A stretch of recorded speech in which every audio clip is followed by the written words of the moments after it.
myself up. So I did want to start tonight with a little bit of a creative moment, which might be creative on my controls on the laptop as well. But what I'm going to do is try and play you a little piece of excerpt of music, and I was going to suggest that everybody listen to the music and then think about what garment this music inspires you to wear. So what is it that this music makes you think of? In what scenario would you be wearing it? How would you be behaving in this? So I'm going to apologise in advance if you get a YouTube video. Try this.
Okay, so whatever you've just been thinking about, let that percolate. So what you just listened to was a piece of music that concluded the second half of composer Joseph Haydn's London concert in May 1792. Anecdotally, this was attended by 1,500 people in a space that normally seated up to 800.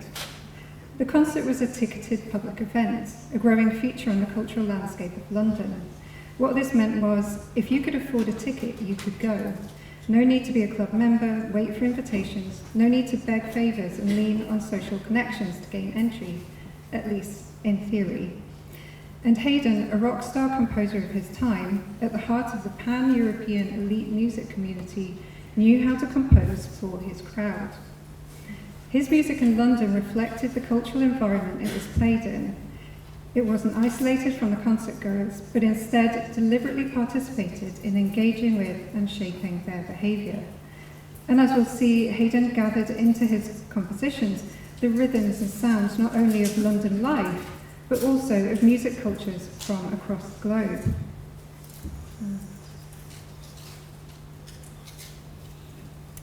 In doing this, Haydn was a composer of his time. He understood concerts as events. These were not just spaces where you came to hear music, they were places to see, be seen, form opinions and engage tastes and participate in the cultural landscape. So to give you a contemporary equivalent, the crowds at these 18th century events were more like what we find today at contemporary music concerts than the hushed attention that we've come to expect at classical music concerts. What I'll be exploring for the next 45 minutes or so is how dress and fashion functioned in the late 18th century and its relationship with London concert-going experiences. So following in the footsteps of one of Britain's most acute social observers, Jane Austen, I have to claim a partial, prejudiced and ignorant knowledge. We are about to delve into the period in our history alive with global connections, intercultural exchange and rich with polymaths. I'll present to you one aspect of a rich and varied landscape. The talk is more of a collection of anecdotes than a linear history, but I hope you will find it enjoyable and informative. So why dress? I'm sure you're all familiar with contemporary debates around the importance or impact of fashion, global clothing industries, and the anti-fashion rhetoric of people who consider certain systems of clothes unimportant. Well, let's be clear from the outset, in this talk, clothing is very important indeed. There are many ways with which people have engaged and still do engage with dress, and they tell us a lot about our social world, past and present. In late 18th century Britain, just as today, there were plenty of people who found discussions about dress a little bit tiresome. But when they went to a public concert, they dressed appropriately for what was expected from the evening. To help us understand why they did this, for the next few minutes, I'm going to begin by I'm going to start introducing some of the ways that dress functioned for 18th century metropolitans. In a 1748 letter to his son, Lord Chesterfield summarised the position. A man of sense dresses well and in the same manner as the people of sense and fashion of the place where he is. If he dresses better as he thinks, that is more than they, he is a fop. If he dresses worse, he is unpardonably negligent. Dress yourself fine where others are fine, and plain where others are plain. Lord Chesterfield's letters were published in 1774 under the title Letters to His Son on the Art of Becoming a Man of the World and a Gentleman. This is intergenerational learning in action. Chesterfield was one of many letter writers and memoirists from earlier in the century who were published during the printing boom of the later 18th century. What he wrote in 1748 was still being read and interpreted by generations later. A little to his own surprise, he was becoming famous around the time of his death, aged 79. But what we shouldn't do is to take an excerpt from Chesterfield at face value. He wasn't instructing his son to merely conform or to mimic. He is advising his son to participate in the environment that he is in a way that modulates between personal expression and social consensus. He advises that there is a balance to be made so that a person is both their self and pleasing to others. This was a world where social credit and opportunities in life could depend heavily on the impression a person made on those around them. Unless, of course, they were one of the few who were so wealthy they didn't need to consider what people thought about them. And again, this is something we can all probably still relate to today.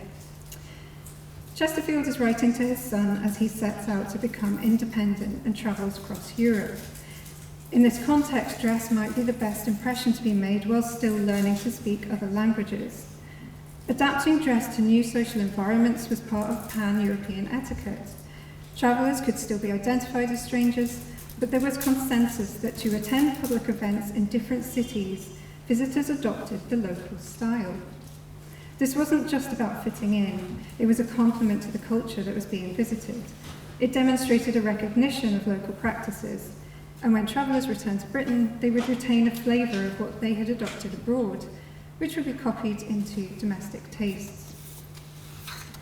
For example, Mrs. Calderwood of Bolton, a Scottish gentlewoman, when passing through the Netherlands in 1751, describes leaving The Hague in a post wagon.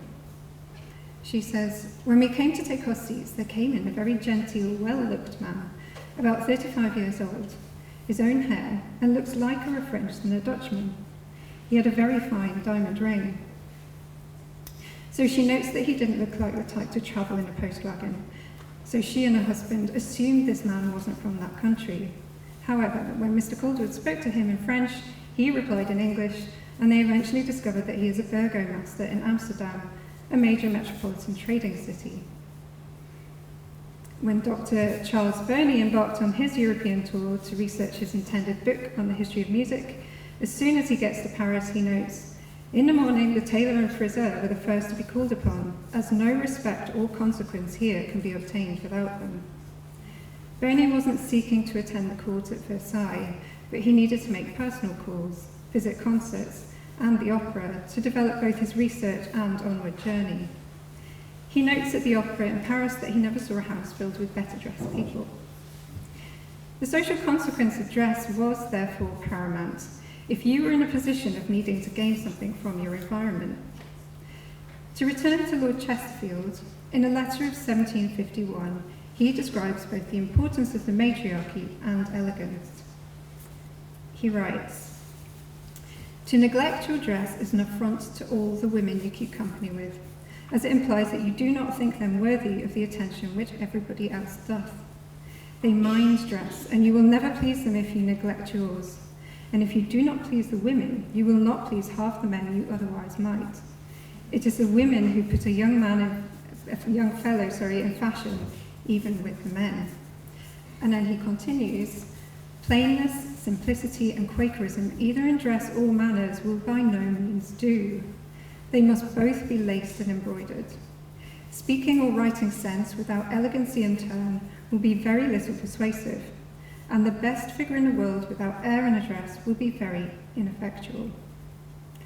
So we can begin to see how there were layers and nuances in the function of dress at every turn.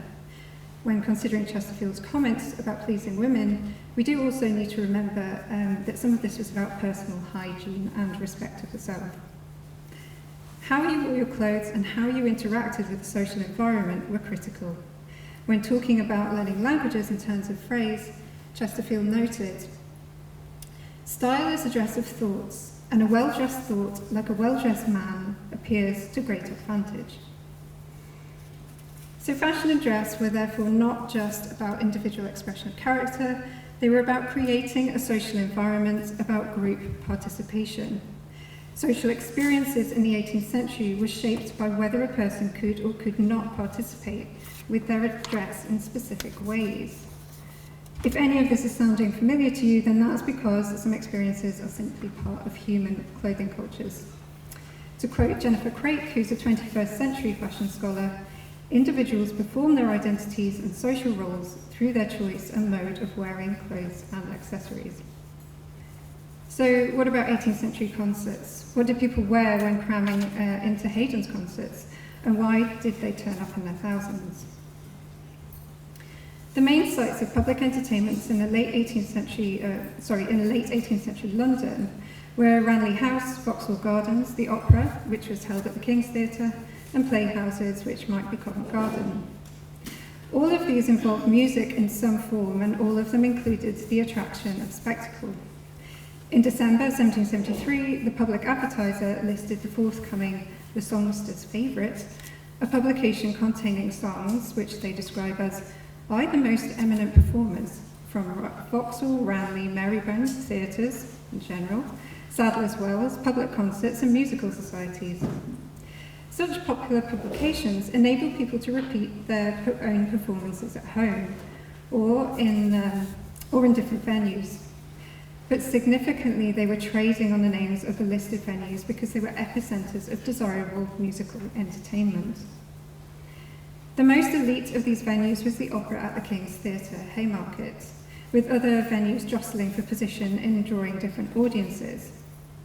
To the uninitiated Londoner, newspaper announcements and the juxtapositions of the adverts in those papers by the editors could offer a clue to what kind of audience you might find where. For example, in February 1761, the Public Ledger printed adverts for Covent Garden plays alongside published music and a medicine for venereal disease. More respectively, in April the same year, the Public Advertiser juxtaposed adverts for a tailor trained in Paris, a girl lately come out of the country seeking work, music recitals offered to the gentry, Castle Society of Music, and Mrs. Cornwally's subscription ball. Cultural venues were a gradually shifting landscape, and it was the dress of audiences that helped to both create and signal whether an entertainment was in fashion and for which aspect of society. For example, a footnote added to a 1772 translation of Monsieur Grosley's A Tour to London, which had been written 7 years earlier, commented that when our author was in England, the undress of Ranelagh corresponded with that of Vauxhall, but the ladies now make rather a distinction and generally appear dressed at Ranelagh. So what then did it mean to be dressed? For the 18th century British gentry and aristocracy, there were, I'm going to say, 4 main tiers or modes, with rather a lot of nuance and flexibility. The most informal was déshabillé or undress. This is what you might wear to eat breakfast and lounge around your house. It might include activity clothes such as riding or walking garments, depending on whether you were in a town or the country. You might expect to be seen by friends, family and staff, but not usually by anyone else. Next, and quite often in the middle of the afternoon, you might get dressed or into half dress. This is the next tier, and it was acceptable to supplement in riding and walking garments if that activity required it. In this outfit, you are fit to visit other people at home or in public. You've made a sartorial step up from cosy comfort, but you are not adding extra trimmings, luxuries such as imported feathers and jewels. Thirdly, there was dress or full dress, which had a spectrum of glamour depending on where you were. At this point, you either made alterations to what you were wearing at dinner, or you might have changed entirely. The aim is to look pretty fine. You're going out, you're going to be seen in company, you're going to the theatre or opera, and from there you might go straight to an assembly or a ball. I'm including a fourth tier to describe court dress, which was also termed full dress. Between 1760 and 1800, what was worn at court gradually separated out into its own category. The most formal and extravagant clothing would be worn at special events, such as presentations to the King and Queen or royal household birthdays. But you didn't necessarily have to be wearing court dress every time you were in the presence of the royal family. If it wasn't a formal event, someone in the household would advise attendees what level of dress was appropriate. So working out what to wear in which space was part of everyday advice, and a puzzle people did their best with based on what they had to hand. For example, in 1776, Louisa Cathcart described one instance of a ball in London where Miss D. Wrottesley attends in a black dress with white ribbons. Unfortunately, everyone else there is wearing white as part of the court mourning, and Miss Wrottesley therefore becomes the comic anecdote of the evening. So every town or place had a subtly different system of dress etiquette to match the type of socialising people did there. For example, in Tunbridge Wells, Betsy Sheridan's day was to, and she says, rise at 7, go down in a habit, which is a form of undress, to the Wells, walk to the Pantiles, saunter into the library, look at the shops, say good morning to people, come home, breakfast, write, read, work a little, new dress, my hair and clean shirt. All the toilet that is necessary here on ball nights or very particular occasions. Very convenient this for ladies like me who have no maids. In contrast, in 1776, Louisa Cathcart wrote from London to her sister Mary Graham, who is up here in Scotland, about some clothes she was sending. Among the descriptions she adds, I sent a pattern of an Italian nightgown. I fancy you would have time to have one made. And if they should remonstrate at Edinburgh at not being enough dressed, tell them there is nothing but polonaises worn here at balls and even assemblies. I have sent you a hat. Don't be frightened at its size. It's the most fashionable sort and made of as light materials as possible. She also adds as a final thought regarding a polonaise dress she's sending to Mary, you may safely wear your polonaise without offence. The woman that makes them says she is making a great many to send to Edinburgh for the races. Another commentator, who was actually published in the Scots magazine the same year, lamented a fashion for sharp angular buttons on men's dress in Edinburgh. He described how a macaroni's buttons had accidentally cut his hand. So while fashions were moderated in different towns for each social situation, they weren't dramatically behind or slower than London. They simply made different choices based on suitability of their social surroundings. People adapted to regional centres in the same way they adapted to etiquette in the cities of different countries. So we can see that the tiers or modes of dress I've outlined were not rigid. They fluctuated with fashions, activities and location. To add a layer of complication, each mode wasn't just determined by shape or trimmings, material was intrinsic to how dressed a person was considered to be. For example, Betsy Sheridan, who's going to be our main protagonist this evening, writes to her sister from Bath in 1784, describing her fashionable Spanish hat. Betsy's hat is in pale blue silk trimmed with white ribbons and white feathers, but she qualifies this by advising that Spanish hats can also be made of black silk or of straw and without feathers for undress. So essentially, Betsy is describing the shape as fashion, but the materials are down to what place it will be worn in and individual judgment. British men were considered to have an inclination towards fairly plain clothes as their undress throughout the 18th century. But in 1778, according to Frederick Robinson, who had recently returned from Spain and France, this taste extended to their half-dress and full dress as well. So in June, Robinson commented that at this time of year in England, a dress coat is wanted for nothing but court. And in 1779, he noted that there is rather an affectation of negligence, and men go to the opera in plain frocks and white waistcoats. Well, given that his own outfit was a frock coat in vicuna cloth, a white waistcoat and black satin breeches, although the tones seem quite sombre, it's unlikely that the final effect was particularly humble. If 18th century vicuna was made from the Andean camelid wool we associate it with today, this would have been a very soft, desirable and expensive import fabric. So, as with women's wear, men's clothing was differentiated by qualities of material and finish. It's important to remember that although adapting to their social environments, what the gentry wore in the late 18th century was informed by personal taste and included a huge spectrum of fabrics and styles at any one time. There were social sets and subsets, individual exhibitionists, and people who preferred simplicity, all mingling and switching modes through any single social season. So, how did these modes of dress interact with concerts? Well, Jennifer Hall-Witt's study of the changes in London opera through this period starts with a neat summary, so I'm just going to steal from her and read out her description. During the Georgian period, the imaginary barrier separating the stage from the auditorium, which informs the modern theatre experience, was only in its infancy. Spectators were often seated on stage, allowing the stage to serve as an extension of the auditorium. But the reverse was also true. With the lights kept up in the auditorium throughout the evening, the spectacle in the pit and boxes was one of the evening's central attractions. Noble women dressed in formal gowns and expensive jewels perched themselves in their boxes, while noble men and dandies wandered from box to box, paying tribute to the female leaders of high society. Well, note her reference to the matriarchy again here, although we are going to come back to this idea of women being static.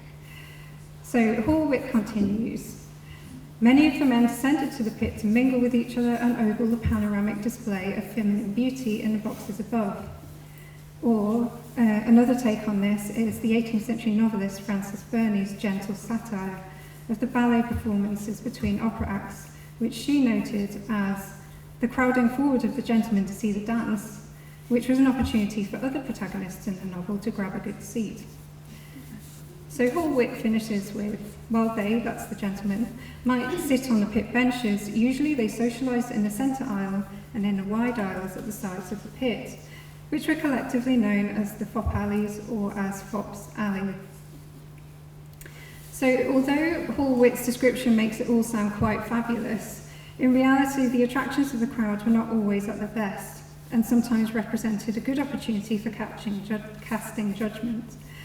Booing, hissing, rioting, and rapture were all also features of audiences expressing what they thought to the performers.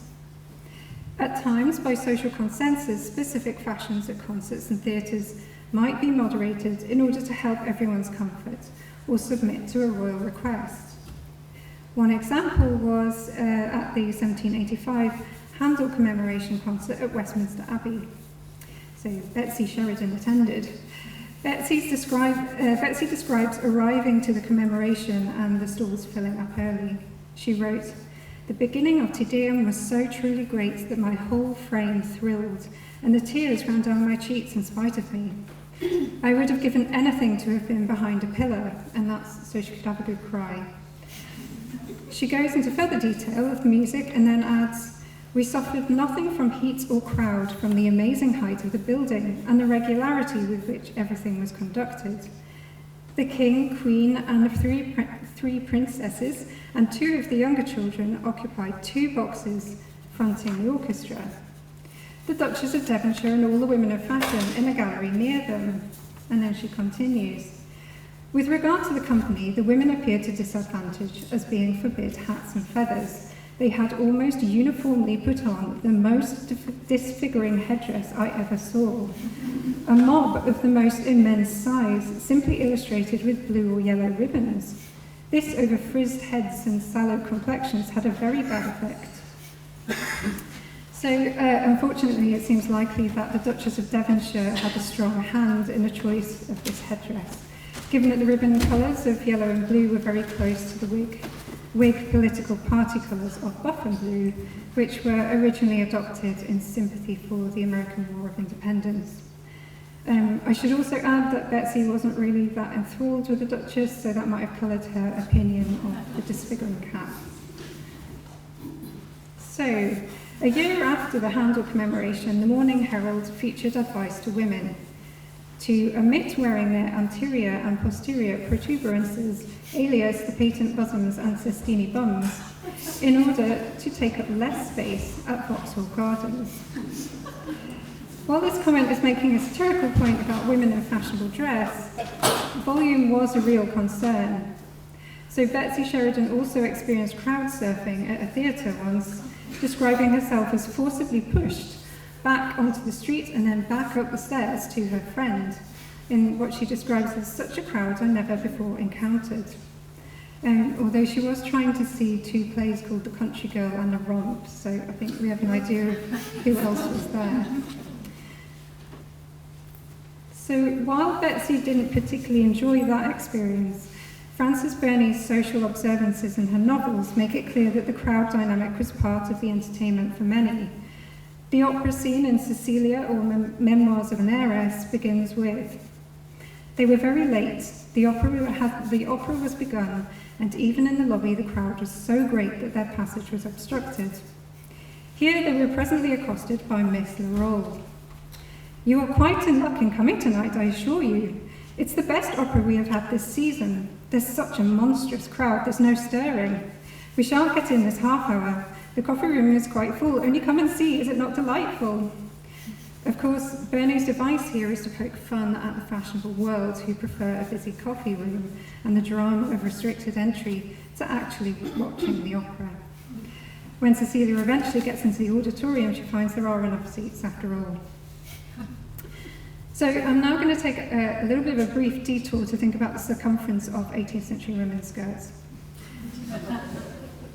Okay, so it's the bigger silhouettes created by hoops and panniers that are often associated with 18th century dress, but the very wide hoops of the mid-18th century were short-lived and used only in specific circumstances.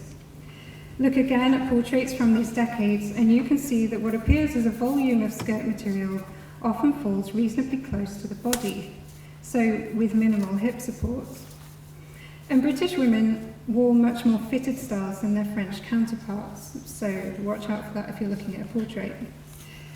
These dresses were made from thick silk, which would hold its form in a conical position, especially over layered petticoats, but it was also flexible and squashable. When hoops and panniers were fashionable for full dress, there was moderation by agreement at public events. In Bath in 1761, it was recommended that the ladies who intend to dance a minuet wear large hoop dresses, but others do not. Here, the aesthetics of wearing a hoop while dancing a minuet were evidently important, but everybody else was requested to take up less space. So, on a daily basis, most fashionable women were probably wearing small hoops and hip pads to stop their skirts clinging to their legs, but even in the height of hoop fashions, they would moderate their dress to different environments. It's unlikely that the wide hoops worn for display in St James's Park or St James's Palace stayed on very long once someone had returned to their small private rooms. However, if you were still wondering how they didn't knock over the furniture, and we won't rule that out, it's worth noting that during the years hoops were most fashionable in elite homes, furniture tended to be arranged around the edges of the room and then brought forward when it wanted to be used. So more often than not, hoops feature in 18th century novels as satire. In Henry Fielding's Tom Jones, which was written in 1749, you might be familiar with Lady Bellaston. who is a little bit ridiculous when she tries to make a sudden entry into a room. The door flies open, but then she has to shove her hoop sideways before her and shuffle in. In Maria Edgeworth's Belinda, another comic figure is the elderly Mrs. Delacour, who we find rummaging and rustling for a considerable time amongst a heap of letters which she had pulled out of one of the largest pockets that ever woman wore, even in the last century. This alludes to how much you could fit into pockets and sometimes actually baskets of a pannier or hoop.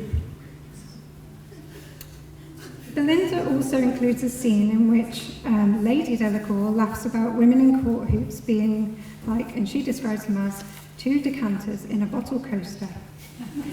She then bets her friend Mr. Harvey on his ability to wear a hoop. Mr. Harvey accepts the challenge and cross-dresses into a hoop. And then it says, he managed his hoop with such skill and dexterity that he did well deserved the praise of being a universal genius. Unfortunately, his gentlemanly habits catch him out, and as he bends down to pick up a deliberately dropped accessory, he knocks over a music stand and loses the wager. So, about 15 years prior to the publication of Belinda, muslin weaves of silk and cotton had taken over for full dress. Women were much more squashable and taking up a lot less space at public events. In 1789, Mrs. Yarker was so taken with the Bishop of Down that she squeezed herself into the smallest compass imaginable that he might have a front seat in the theatre box beside her. However, returning to Jennifer Horwit's description of the opera spectacle, we should take a moment to counter the focus as on women. As we saw with Frederick Robinson's anecdotes, dress was as much of a concern for the men. And as Mr. Harvey's skill in a hoop demonstrates, skill in deportment wasn't gendered. Men might have experienced a greater sense of mobility at the opera house, but that is arguably more to do with gendered expectations in public spaces than their clothing alone. Women were perfectly able to maneuver their dresses, and men had the inconvenience of swords and hats. One example of a newcomer to London expresses how alien men's opera dress could feel. Alexander Cunningham of Craigends in Renfrewshire was about 19 when he travelled to France via London. In a letter to his friend George Houston back in Scotland, he describes taking himself along to the opera. And I will apologise in advance for his language and also some of his opinions, but I think it's helpful to hear his unedited perspective, as it shows you why guidance such as Lord Chesterfield's to young men was desirable to publish. And this is quite a long anecdote, so do bear with me. So we've got April 1775. He writes, "Dear George, at night I went to see the Italian opera because it is fashionable. It is the genteelest company in town. Nobody can go to the Gillis boxes unless they be full dressed, and the ticket is half a guinea. Accordingly, I was obliged to spruce myself out in full dress coat, bag, and a sword, and a silk hat below my arm. I never was in such torment, nor I believe I never cut so ridiculous a figure in my life. Antonio, after I was dressed, said he was very glad you was not there, for that you would say God damn 2 or 3 times. When I got to the opera house, I was plagued on the stairs by a parcel of damned confectionery women. When I got into the pits, I did not know a single person except Lord Graham. I looked like a fool there. I then strutted into the tea room, and having by that time rather acquired more brass, I believe I made a decent amour, though still a very awkward figure. The men and women in the opera sang very well, but there was among them a set of cursed eunuchs which I can't endure. The whole is in Italian, so that between my ignorance of the language, my being totally unacquainted with the company, and my awkward management of my sword, I must have cut a curious figure."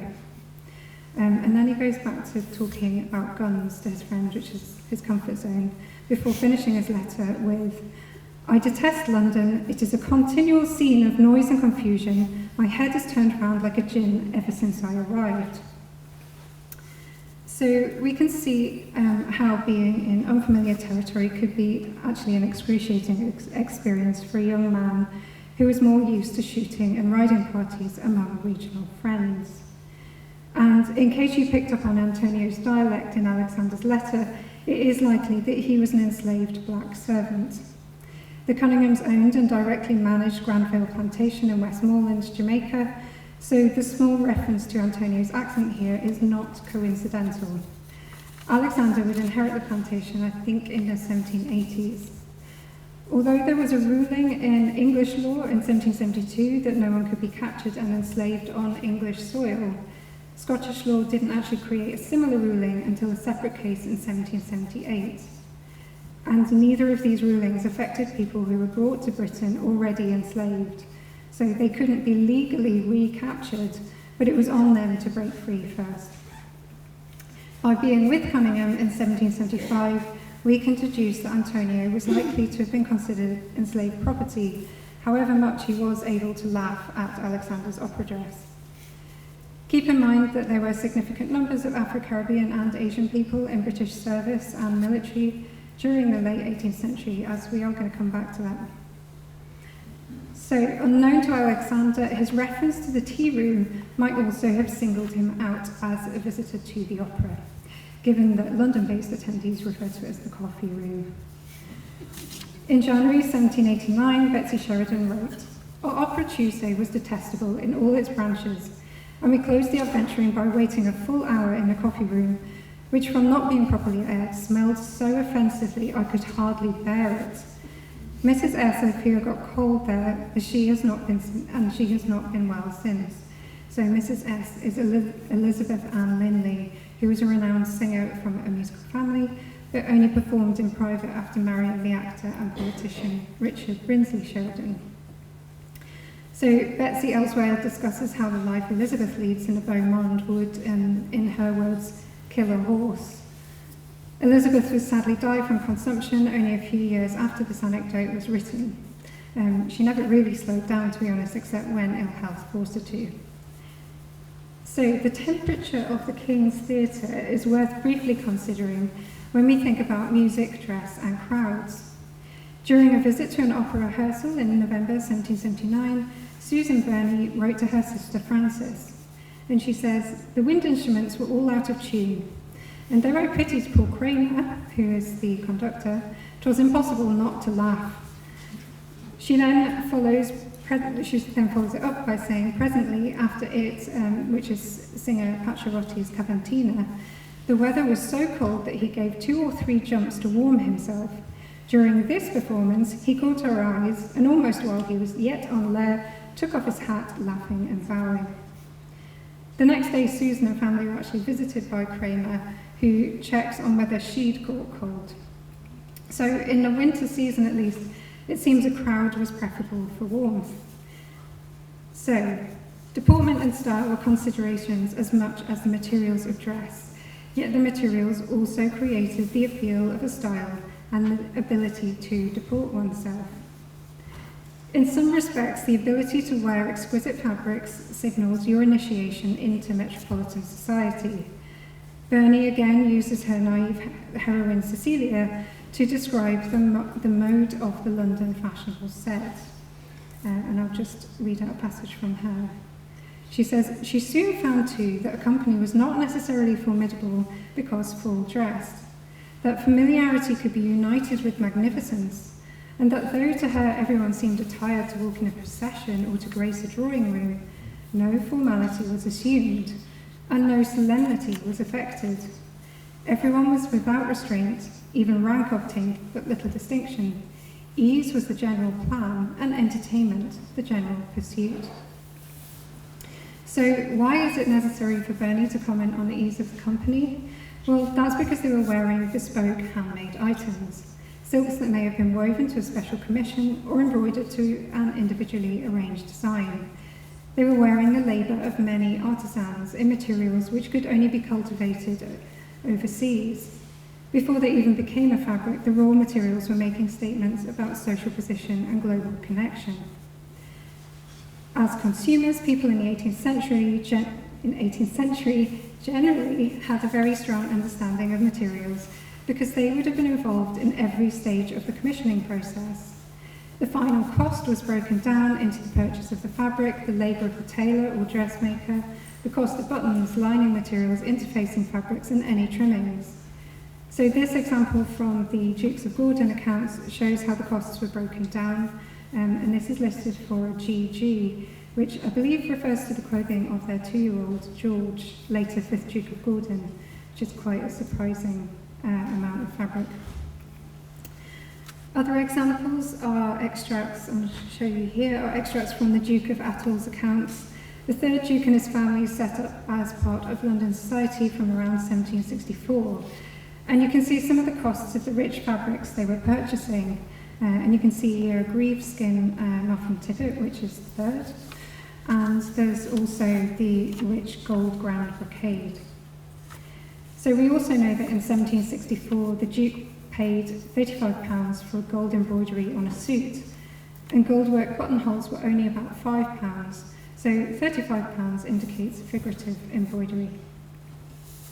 And a high-end woman's dress might cost around 50 guineas, which was equivalent to about 5,300 today. My inflation maths isn't too great. And in 1760, this would have equated to more than a year's wage for a skilled tradesman, or you could maybe buy 7 horses, or 600 kilograms of wool, which, if any of you are knitters, I'm sure you can appreciate that's a lot of jumpers. What is referred to as for a suit on these accounts is not the cost of materials, but the labour time. The materials, construction and embellishment could all be commissioned separately, either by the client or by the master tailor on behalf of the client. This ensured personalisation, but it also created an opportunity for cost-effective creations that retrimmed existing or maybe even stock-made garments. For context, we know that Lady Madalena Gordon paid a half subscription to assemblies in 1789, which set her back £2, 12 shillings and 6pence. So subscriptions to concerts, opera and balls were a prohibitive measure, but in comparison to the average clothing costs of the beau monde, subscriptions were a formality. The real cost was in maintaining the appearance of being able to attend events. In 1776, Frances Burney wrote to a friend, Samuel Crisp, a good example of how and why title didn't actually mean you were without censure. She wrote, "Mr. Burney, Hetty and I took a walk in the park on Sunday morning, where, among others, we saw the young and handsome Duchess of Devonshire, walking in such an undressed and slatternly manner. 2 of her curls came quite unpinned and fell lank on one of her shoulders. One shoe was down at heel. The trimming of her jacket and coat was in some places unsewn. Her cap was awry, and her cloak, which was rusty and powdered, was flung half on and half off." So Burney goes on to say that without a livery servant, she would have been taken as a prostitute. And that she does also say that everyone is staring at her in the park. And she also commented that about the total contrast the Duchess presented to her very tidy, uptight looking husband, who she was actually walking beside. I just see this as a warning if you've ever had a heavy night or too many heavy nights. This is what's going to happen. So to round off the anecdote, Burney mentioned how Nye had called on them later in the day and said he had approached the Duchess to ask why she'd let her hair go. Now, Mai was, and I don't know if I'm pronouncing that correctly, but Mai was from Raiatea near Tahiti and had returned with Burney's brother on one of Captain Cook's voyages. Her emphasis was that if a man from what they considered as a savage society thought you'd let yourself go, you'd perhaps taken a déshabillé a little bit too far. So Mai provides us with a neat segue to a final aspect of concert dress and spectacle that I'd like to quickly introduce before concluding. The presence of Mai, the servant Antonio, and the singer, Italian singer Pacioretty, show how late 18th century London was a metropolitan centre that brought together people and cultural influences from across the globe. The social spaces in which they all united and experienced one another were inextricably linked to music. Opera, balls, recitals, concerts, theatre, masquerades, and even private drawing rooms where talented musicians were frequently asked to provide entertainment. Like dress, music acted as a constant part of everyday cultural experience, even when Mai had the Burney family crying with laughter at his Homeland song, which was about an old woman trying to woo a young man. One of the least discussed and yet prevalent aspects of this dress in music culture is the development of performative dress, uniforms, and their influence on fashion. In the displays here at St. Cecilia's Hall, you'll see the drums, cymbals, tambourines, and the Turkish crescent, which became known by Brits as the jingling Johnny, which is very typically military, keeping it highbrow. These were increasingly popular in military bands from the 17th century, and by the time Haydn composed his Symphony 100 in 1793-4, the percussion and brass arrangements, by which I'm talking about cymbals, bugles, and trumpets, was so synonymous with the style that within a year it was known as the military overture, now referred to sometimes as the military symphony. The people playing these drums, cymbals, and tambourines were often enslaved and free Black, Asian, and African men and boys. However, the instruments and style of music were known as Turkish. The term referred to the European understanding and imagined origin of what was a hybrid spectacle, conflating Janissary music with those of North African and Ottoman Empire countries and European styles. We know that African drummers and brass instrumentalists were acquired by the British military in the Caribbean and could have been from any one of a number of cultures and traditions, and it would be naive to suggest that they didn't influence the music with their own cultural rhythms, and not forgetting the diverse influences of South Asian servants and enslaved people in that as well. In the 18th century, being in a military band meant standing in the middle of the battlefield sending call signals, so the employment wasn't without risk, but surviving your purchase by the British military could lead to freedom. Well, where does dress come in? Well, at the same time that black musicians were being co-opted as musical trophies into the British regiments, the British and the wider European elites had popularised among themselves a fashion for having black page boys and footmen, onto whom they projected similar hybrid fantasy ideas of their origins. Military men and conspicuous men in service, such as footmen or young black servants, wore uniforms that aesthetically signalled their role and presence, while the cultural interplay of domestic and military uniforms that created the outfits of musicians is too complex to tease out here. We can acknowledge that what was projected onto them and what they chose to project for themselves was a significant part of the visual spectacle of late 18th century percussion section. The outfits of military bands were naturally competitive and distinctive from one regiment to another, and what the African and Asian players brought was energy and performance. They played dynamically, further distinguishing themselves and their regiment from the rest of the parade. In the words of H.G. Farmer, who was writing in 1946, black drummers gave a tremendous fillip to regimental music. He considers it was their contribution to so-called Turkish music that opened the eyes of the great composers to the possibilities of new tone colour and fresh rhythmic devices. Whether their eyes were opened or musical professionals were naturally open to acquiring new sounds is, again, open to interpretation. We know that Haydn interpreted already westernised Hindustani airs, as well as different styles of European regional music through his career, including Scottish folk music. So to conclude, dress and concerts were all about the triumphant splendour in the late 18th century, and it was inextricable from public performances being events created by the engagement of all participants, from composer to player, singer to audience member.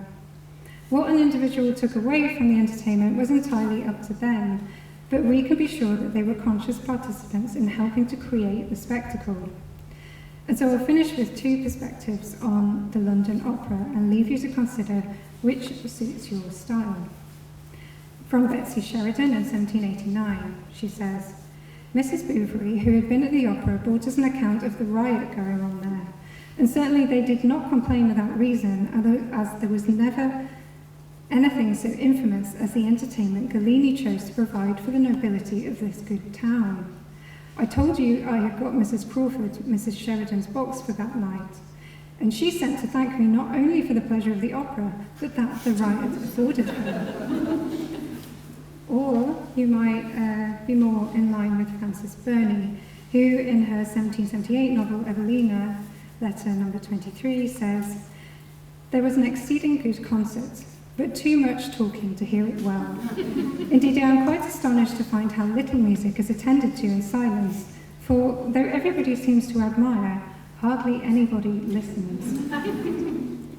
And just to say thank you, and these are some of the books that informed this talk if you want to go away and read them. Thank you very much.